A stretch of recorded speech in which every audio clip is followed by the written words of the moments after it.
Welcome to the ITFreeTraining video on installing Ubuntu Server 13.04 from a USB key.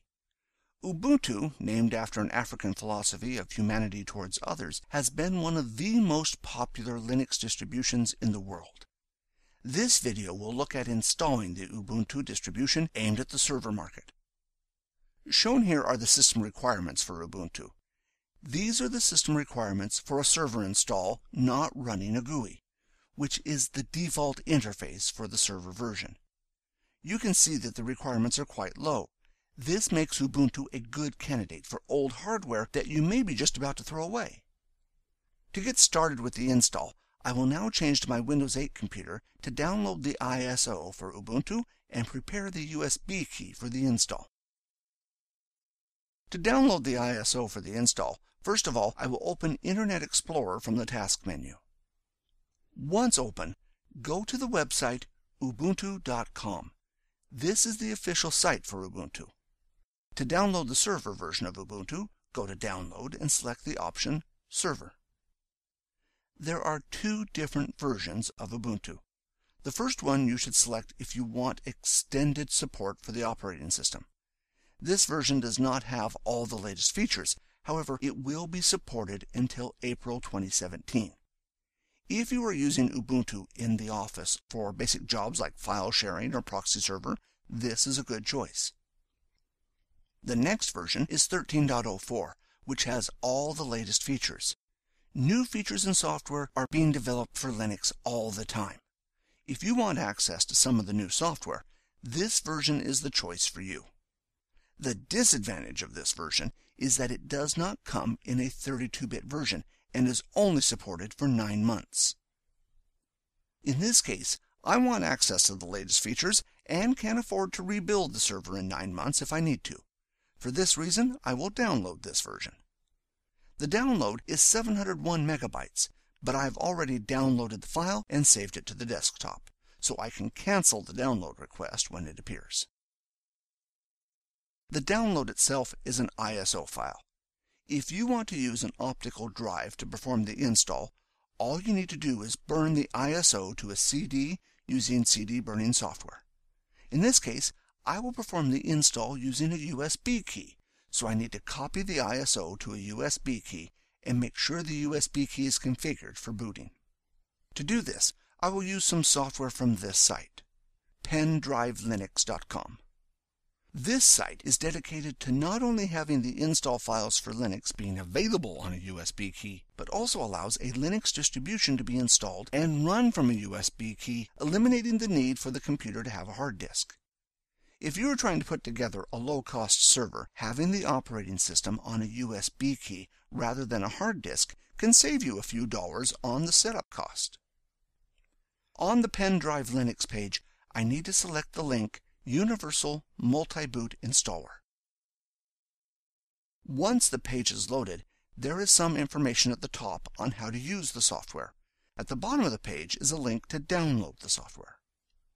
I will click the link to download the software, but like before, I will cancel the download as I have already downloaded this software previously and saved the software on the desktop. Once I launch the software, notice that it runs standalone and does not need to be installed. Once I select Agree to the license, I am taken straight into the software. The first thing I need to do is select the distribution that I am using from the pull-down menu. Notice at the top there are a lot of Ubuntu distributions and even options for Windows, but there is no option for the distribution that I downloaded. Scrolling down, you can see that there are a lot of distributions supported, including rescue CDs. The option that I need to select is right at the bottom, called Try Unlisted Linux ISO. In this case, I have downloaded the distribution and saved it to the desktop, so I will browse to the desktop and select it. If you selected one of the other options, you may also have the option to download the distribution, so using this software, you could not only set up a USB key, but it will also download the required files as well. The next step that I need to do is select the drive of the USB key that I want to use. The USB key must already be formatted with FAT or extended FAT. If it is not, or if it is formatted with another system like NTFS, it will not appear in the drop-down list. You also have the option to erase the USB key before it is configured. In this case, I have formatted the drive earlier, so I know there are no files on the USB key. Once I press the button Create, I will get a warning message telling me that some changes will be made to the USB key. This includes making the USB key bootable, changing the volume label, in addition to copying the files from the ISO to the USB key. Once I press Create, the files will be copied across and the USB key reconfigured to allow booting. The process does take a while to complete, so I will pause the video and return when it is almost complete. Welcome back. Once the files are copied and the last few configuration changes are made, the USB key will be ready to use. Once complete, I can close the software and remove the USB key and place it in the computer that I want to install Ubuntu on. I will now change to this computer and start it up. For a one-off install like this, I will generally enter the boot menu and choose the USB key to boot off. A lot of BIOSes will have an option to do this. In the case of this BIOS, if I were to press the F12 key, this would take me into the boot menu. For this install, I will instead go into the BIOS by pressing the key Delete, and in this case I will change the boot order in the BIOS. This is an old computer by modern standards. A lot of newer computers will have a graphical interface for selecting options. In this BIOS, to change the boot order, I need to move the cursor down to Advanced BIOS Features and select it. In this menu, I need to go down to Hard Disk Boot Priority and select it. On this computer, I have two 2 terabyte hard disks rated together to form a mirror set. This means that the system can handle one hard disk failure. If you plan to use something like this, make sure the operating system that you are installing has drivers to support RAID. You can see my USB key is the second device, so I will cursor down to it and move it to the top. If you do this, it is important to remove the USB key after the install. Otherwise, when you reboot the computer, the BIOS will attempt to boot off the USB key rather than the hard disk. Once I have finished, I will press F10 to exit and then press Y to save and restart. The computer will restart and go through its initial checks. Once complete, it will now boot from the USB key. On the first screen, you need to choose the language that the initial boot software will use. This is used for the first few screens. This is not the language used for the setup of Ubuntu. In this case, I will select English. On the next screen, you can decide what you want to use. The first option installs the operating system. The second option, Multiple Server Install with MOS, MOS standing for Metal as a Service, is used to install Ubuntu to computers over the network. For example, if you were setting up a cloud and needed to install additional servers in the cloud, this option could be used to deploy Ubuntu servers to nodes in the cloud. Using this method, Ubuntu can be booted and can be installed over the network without the need for any media like an optical drive or, in this case, a USB key. The next option, Check Disk for Defects, will check all the install files to make sure they are not corrupt. This does take a long time, but if you are not sure if the media is good, for example using a CD that has some scratches, this is a good option to test the media before the install. The next option, Test Memory, will run a test on the memory on the computer. If you're not sure if the memory is good, you should run this test before putting the server into production. The next option, Boot from First Hard Disk, will not run setup and instead attempt to boot off the first hard disk in the computer. If you forgot to remove the USB key after the install or boot off it by mistake, you can select this option rather than having to remove the USB key and rebooting the computer. The last option, Rescue a Broken System, helps recover your system if for some reason it becomes unbootable. Since I want to install Ubuntu, I will select the first option. It should be pointed out here that if you press F6, there are additional options. If you have a problem installing Ubuntu, you may need to select additional options in here to switch off some features that are causing the install not to work. In this case, I won't select any additional options and I will start the install. The first screen of the install will ask you which language you want the rest of the install to be in. In this case, I will select English and move on. On the next screen, I need to enter in a location which will be used for other settings like system settings and time zones. In this case, I will accept the default of United States and move on. The next screen asks if you want the setup to try and detect which keyboard you are using by entering in a number of keys. In this case, I know which keyboard I'm using, so I will select No and move on. On the next screen, I will select the default option of English US for the keyboard and move on. The setup will now load additional components and perform additional configuration. This includes configuring the network card and attempting to obtain an IP address from the DHCP server. This process takes a few minutes to complete, so I have sped up that process so we do not have to wait. Once additional components have been loaded and the network configured, the next screen will ask for a host name for the system. In this case, I will call the server Linux 1. On the next screen, I need to enter a name of a user that will be using this computer. Ubuntu requires one user to be created during the install. In this case, I will enter in Trainer. This is a friendly name that is used in the system, not the name of the user account. For this reason, where possible, you should use the full name of the user. The next screen will ask for the username. Ubuntu will choose a username based on the user details entered in the last screen. In this case, I will accept the choice of Trainer and move on. The next screen will ask me to enter in a password for the user, and then ask me to confirm the password to ensure that I did not mistype the password. The next screen will ask if you want to encrypt the home directory. When the users log into the computer, the password will be used to unencrypt the home drive.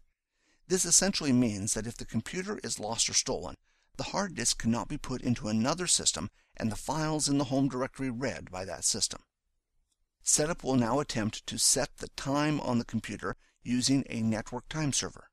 Once this is complete, it may be able to determine where you are and thus set the time zone based on your location. In this case, I will accept the location it has suggested and move on.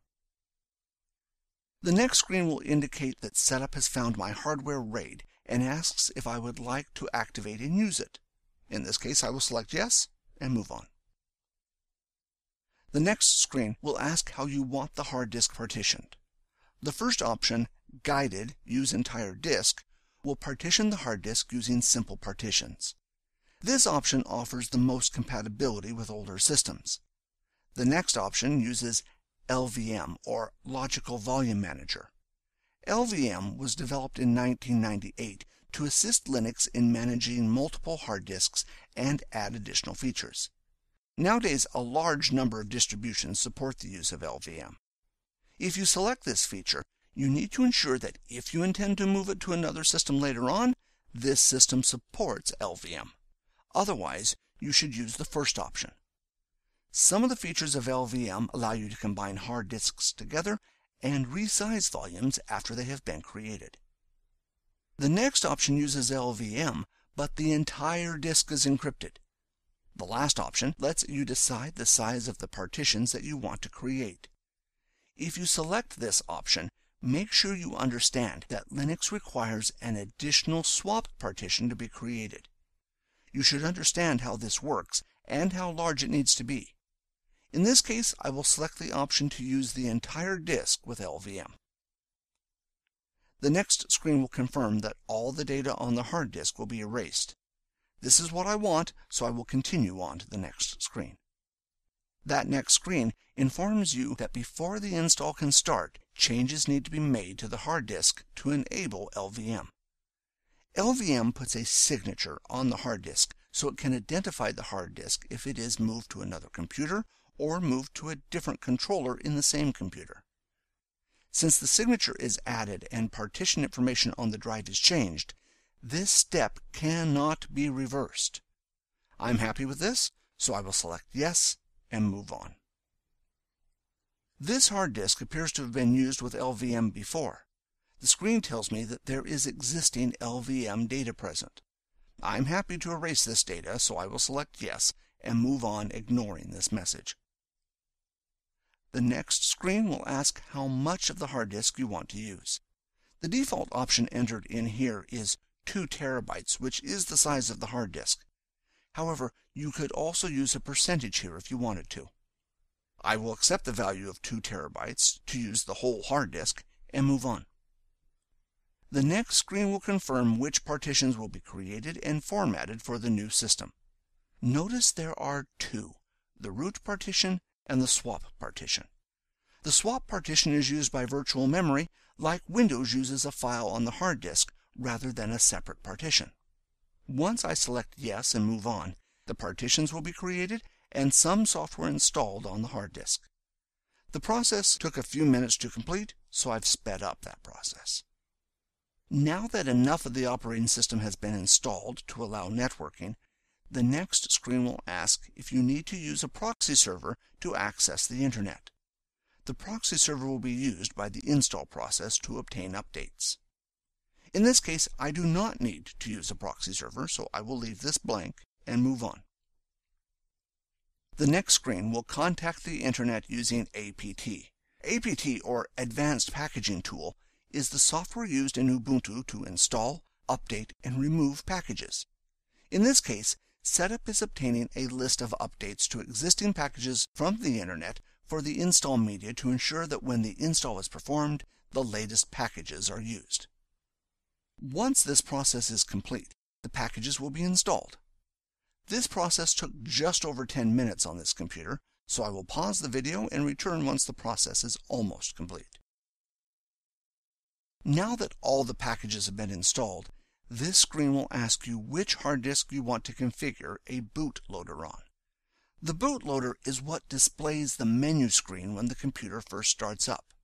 I will accept the default and move on. That's it, the last screen of the install. The install is now complete, so when I select Continue, the computer will reboot. The computer will start up, and once past the BIOS and other configuration screens, the computer will boot into the Ubuntu bootloader. This screen will allow you to configure additional boot options and also perform some memory tests if you need to. If you are using a Windows system installed on the same computer, this could be configured to appear in the menu as well. In this case, I will accept the default of Ubuntu and the operating system will load. A lot of information will go up the screen. If there is a problem in the boot process, hopefully you will get a good description on the screen of what the problem is. The message displayed during boot can also be viewed later on in the operating system. Once the system has booted up, I can log into the system using the trainer user account that I created in the setup. The server will run only in text mode, as this is the default of the Ubuntu server. If you decide later on, the GUI can be added. Well, I hope you have found this video on installing Ubuntu server useful. Thanks for watching, and I hope to see you in other free videos from us on Linux, Windows, and other IT topics. See you next time.